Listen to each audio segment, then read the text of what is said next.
Bismillahirrahmanirrahim. Alhamdulillahirabbil alamin. Wa bihi nasta'inu ala umuri dunya waddin. Wassalatu wassalamu ala asyrafil anbiya'i wal mursalin. Sayyidina wa maulana Muhammad khataman nabiyyin wa ala alihi wa sahbihi ajma'in, amma ba'du. Alhamdulillah, kita melanjutkan pembahasan tasawuf, dan kita masih menukil dalam Idzah Asrar Ulumil Muqarrabin lil Imam Al-Habib Muhammad bin Abdullah Al-Idrus rahimahumullahu ta'ala. Dan kita bahas tentang, beliau mengatakan bahwa orang yang terkena hawa nafsu, orang yang dipengaruhi oleh hawa nafsu, maka seperti dia itu terkena penyakit gila. Ya, orang kalau dikuasai sama hawa nafsu seperti gila. Kenapa?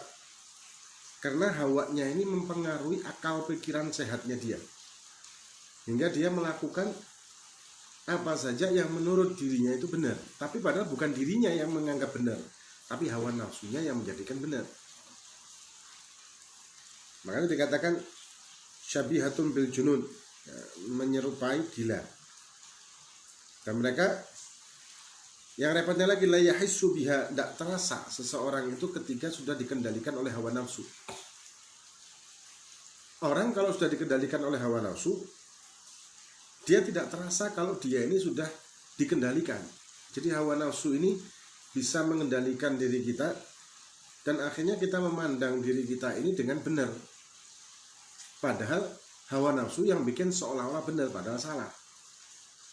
Dan kita menjadi orang-orang yang egois, menjadi orang-orang yang ujub, merasa kagum sama diri sendiri, kemudian kebe dan lain sebagainya, dan menganggap dia benar. Ini bahayanya kalau kita terkena hawa nafsu. Nah, dikatakan sama beliau halatu syabiha bil junun, orang yang terkena hawa nafsu itu maka menyerupai seperti orang gila. Kalau secara akal sehat, sesuatu yang dia lakukan itu sebetulnya tidak sesuai dengan akal sehat, tidak masuk akal, atau memalukan malahan. Tapi ketika dia dikuasai sama hawa nafsu, maka sesuatu yang tidak masuk akal menjadi masuk akal, sesuatu yang hina menjadi mulia.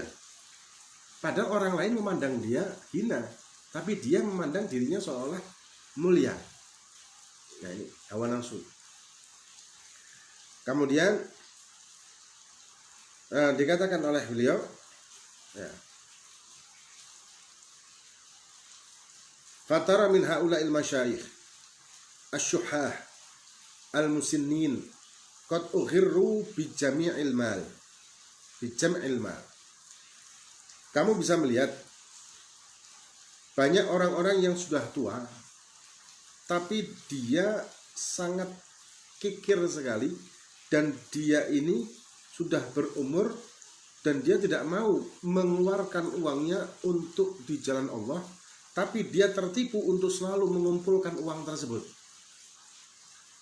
Berapa banyak kita melihat orang seperti itu, mengumpulkan uang sedangkan umurnya sudah sangat tua dan digunakan hanya untuk dirinya, dan dia tidak mengeluarkan uang tersebut untuk bekal akhirat, padahal dirinya sudah tua. Andai kata dia meninggal, kan uangnya menjadi uang waris. Bukan berarti kita tidak boleh mengumpulkan harta untuk tinggalan ahli waris kita, tidak. Memang kata Nabi Muhammad SAW, jangan kamu itu meninggal kemudian menjadikan anak turunmu minta-minta. Dalam arti tinggalin waris kalau memang kita mampu. Ketika ada seorang sahabat yang dia ingin mensodakohkan ketika sakit parah, dia ingin sodakoh dengan seluruh hartanya, sama Nabi tidak boleh. Tinggalilah anakmu supaya dia tidak meminta-minta nantinya karena butuh. Tapi yang dimaksud di sini adalah bagaimana orang yang sebetulnya sudah kecukupan, tapi dia tetap mengumpulkan harta sedangkan dia sudah tua dan tidak fokus sama kehidupan akhirat. Karena orang sudah tua, ya sudah, umur ini tidak bakal selamanya. Sedangkan di dunia ini kita hidup cuman sementara. di yaumil qiyamah hidupnya selamanya. Berapa banyak orang-orang yang tertipu, mati-matian berusaha, banting tulang, kerja keras untuk mencapai untuk mencari kehidupan di dunia yang sementara dengan kenikmatannya. Tapi kenapa kok tidak fokus mencari kehidupan akhirat dan mendapatkan kenikmatan di dalam kehidupan akhirat tersebut? Dalam arti begini, banyak di antara kita yang bingung mencari bekal untuk kehidupan yang sementara, tapi lupa untuk mencari bekal di kehidupan akhirat yang selamanya. Nah, ini kan makanya dikatakan yusbihul junun, ya, kayak orang gila gitu. Yusbihul junun. Kemudian jadi ini tertipu kan orang tersebut, tertipu dengan mengumpulkan bekal di dunia sedangkan dia umurnya tidak akan selamanya, dan melupakan mengumpulkan bekal di akhirat sedangkan akhirat umurnya selamanya. Fatara ahaduhum kal majnun fima yuhawiluhu li'annahu ya'ti asya al-mustaqbihatun tudhib dinahu wa muru'atahu wa yasiru uhdutatan bainan nas. Dan ada juga yang seperti orang gila ini apa? Dia melakukan sesuatu yang jelek, ya, yang bisa menghancurkan agamanya, menghancurkan kehormatan dirinya, menghancurkan muruahnya, seperti korupsi misalkan, atau seperti dia melakukan kemaksiatan terang-terangan, atau dia suka memfitnah orang, apalagi di zaman-zaman media sosial ini. Ketika dia memaki-maki orang, kemudian dia memfitnah orang sana sini, kemudian dia membuli orang, ya. Padahal tidak semua orang itu mengagumi sepak terjang mereka kan. Banyak orang yang berhati lurus memandang dia dengan pandangan hina. Ini orang kok nyinyir banget ya. Kan bahasa kita kan begitu sekarang. Kok nyinyir banget. Kan tidak semua orang suka dengan omongan kita ketika kita nyinyir kan. Lebih banyak orang yang tidak suka dengan omongan nyinyir. Nah, tapi kita menganggap ini semua kebanggaan. Padahal kita jadi pembicaraan orang. Jadi pembicaraan itu pembicaraan yang jelek, dirasani orang dengan rasa-rasa nelek. Tapi kita merasa bangga. Kita merasa pede. Kita merasa bahwa orang-orang itu kagum sama dia dan memperhatikan dia dan menganggap dirinya adalah orang hebat. Padahal orang itu menghinakan dia, dan kalau dia mati orang mensyukuri. Bukan orang mati, kalau dia mati orang sedih, enggak. Kalau dia mati orang syukur. Gak mati-mati kadang didoakan mati. Ini kok gak mati-mati orang ini ya. Kenapa kok bisa begitu dia? Pikirannya kenapa? Padahal kalau kita gunakan akal sehat, kan ini kan hal yang memalukan sebetulnya. Ini hal yang sangat memalukan. Tapi kenapa kok dia pede banget? Ya karena hawa nafsu lah yang memanipulasi akal pikirannya dia, hingga dia memandang sesuatu yang jelek seolah-olah baik. Dia memandang sesuatu yang hina seolah-olah mulia. Jadi hawa nafsu itu bisa mempengaruhi pola pikir dan pola pandang kehidupan kita di dunia ini. Wa huwa la yahissu bidzalika, dan dia tidak terasa. Dia tidak sadar kalau sudah diperbudak oleh hawa nafsu dan dimabuk oleh hawa nafsu. Lima qad askarahu min nashwatil hawa, karena sangat mabuknya dengan mabuknya hawa. Ya sudah, orang kalau sudah mabuk parah itu kan dia tidak sadar mau kencing di jalan, mau jatuh, mau apa, kan tidak ngerasa sakit juga orang kalau sudah mabuk. Kemudian kalau sudah sadar baru kerasa kabeh. Ya ini kayak gitu, orang yang sudah dikuasai dan dikendalikan oleh hawa seperti orang gila, seperti orang mabuk. Karena dia dikuasai dengan hawa tersebut hingga tidak terasa apapun. Wa kadza haula'il ladzina yugharruna bis-suwaril hasan wa sya'nihim at-ta'asyuk. Begitu juga orang-orang yang dia seolah-olah berbuat seperti orang-orang yang baik, orang-orang yang dimabuk cinta, orang-orang yang seolah-olah dia telah menjadi orang-orang sufi. Tapi dia melakukan itu semua justru bagian dari hawanya. Kenapa? Karena dia menganggap dirinya lebih mulia. Orang yang cinta sama Allah dan tenggelam dan kemudian orang ini tenggelam dengan lautan cinta kepada Allah, maka dia tidak akan pernah memandang dirinya lebih mulia dari orang lain. Kalau dia menganggap dengan cinta kepada Allahnya itu dia telah menjadi orang yang mulia lebih dari orang lain, maka orang ini sebetulnya tidak cinta sama Allah. Ya, berarti dia cinta sama diri sendiri. Tapi berpakaian atau berpenampilan seolah-olah dia pecinta Allah Subhanahu wa taala dan seolah-olah dia tenggelam dengan lautan mahabbah kepada Allah. Padahal tidak. Wa hadza yatawallat alaihim min al-firaghi wa raghwati an-nafs. Faqad ta'ridu li ahadihim fi ishqihi halat tashabbuhul junun. Yazulu ma'aha tamyiz wa yafsudu ma'aha ra'yuhu. Wa ya'til kaba'ih wa huwa la yahissuha lima qad ghalaba alaihi min nashwatil hawa. Fa huwa kama qila ghata hawaki wa ma alqa ala basari. Na'udzubillahi min mudarrah hadhil umur. Dan dia berpakaian seolah orang mulia, orang yang hebat, orang pecinta, padahal sebaliknya. Seperti orang ngaku cinta sama Allah dan tenggelam dengan lautan cinta tersebut, tapi dia tidak melaksanakan sholat 5 waktu. Dia menganggap sholat hanya bagi orang-orang yang belum mencapai derajat cinta. Padahal orang kalau sudah cinta sama Allah, justru sholatnya lebih hebat dari orang yang tidak cinta. Atau masih tumbuh rasa cinta yang sedikit. Orang kalau sudah tenggelam dan jatuh cinta sama Allah, dia tidak akan pernah meninggalkan kesempatan untuk berkomunikasi dengan Allah Subhanahu wa taala. Dan dia selalu rindu dengan zikir, selalu rindu dengan kewajiban-kewajiban yang dibebankan kepada orang tersebut. Ini orang yang memang betul-betul cinta. Tapi kalau dia tidak cinta sama Allah dan cinta sama diri sendiri, maka justru kewajiban dari Allah tidak dia lakukan dengan alasan dia sudah cinta. Inilah orang yang tertipu. Dan kenapa ini semua terjadi? Karena hawa nafsunya yang bikin seperti itu. Karena hawa nafsunya yang membuat seolah-olah dia sudah mencapai derajat yang tinggi dan sudah lagi tidak wajib melakukan hal-hal yang umum dilakukan oleh orang-orang lain. Seperti dikatakan, ghata hawaki wa ma alqa ala basari. Hawamu telah menutupi apa yang ada pada pandanganmu. Pandangan kita secara zahir kita akan melihat yang hak adalah hak, batil adalah batil. Ini nurani kita, manusiawi ini. Tapi hawa itu bisa menutupi dan bahkan hati kecil kita akan kita bantah sendiri. Kadang hati kecil kita menganggap kok saya melakukan ini ya. Ini kan tidak baik. Ini kan tidak benar. Kenapa kok saya melakukannya? Tapi ini semua tertutupi dengan hawa tadi. Yang menganggap tidak ada masalah. Dan inilah jalan yang benar. Ya, orang menganggap diri orang lain itu hina atau lebih rendah dari dia, dan dia merasa telah mulia karena sudah mengamalkan amalan-amalan tertentu.